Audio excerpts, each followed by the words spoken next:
student athletes.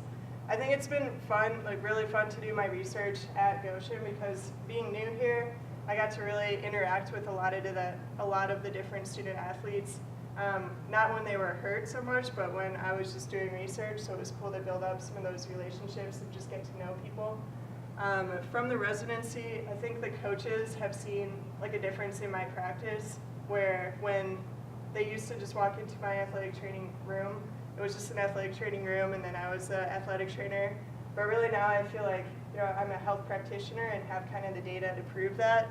And then also have a bunch of different options to work with the patients.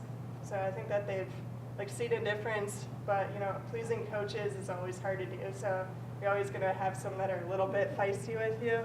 But using this program, you can kind of see the improvements that we've had, and then they really start to like believe in me in my practice because of I can back it up here.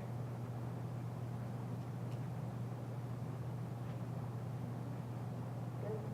All right, well, thanks everyone. I have one question yet too. Like, so these are seniors that are working. They've worked on their literature review and they're collecting data for a study, which they're going to present. So what advice would you have for them, either with the written, literature review part, or the data collection and analysis, or the presentation? Any of those? Yeah. So starting out with the literature review, it's really a big process because there's so much information out there. One of the best pieces of advice that I had was when you're citing a source, you actually have to cite the original, because somebody could pick up a manuscript and just say what they think it says when it doesn't really say that at all. So getting all the way back to the original, it might be a bunch of extra work for you, but when you stand up in front of a conference and the actual author is in the room, you want to be able to say, well, this comes directly out of so-and-so's manuscript and know what it actually means. So if you want to get into research, the literature review is huge because you need to know what the experts think in order to make you later on an expert. As far as the data collection goes, data collection takes a long time, and then you get to the end and you think you're done, and then you're not really done. So being able to be passionate about what you're doing is really important, because if you're just kind of doing it for an assignment, then it's not really going to be that meaningful to you.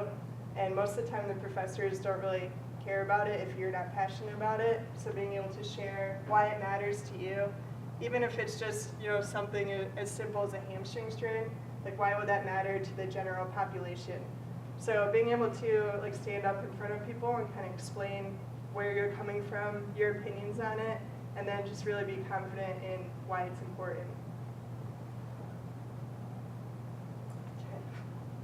Why the University of Idaho? So I chose the University of Idaho. There's only a handful of doctorate programs in the country specific for athletic training. So I didn't really want to do like an educational doctorate because my end goal really isn't to be like just in the education side of it, but also the clinical side. So Idaho really combines together the clinical side and then also the scholarly side.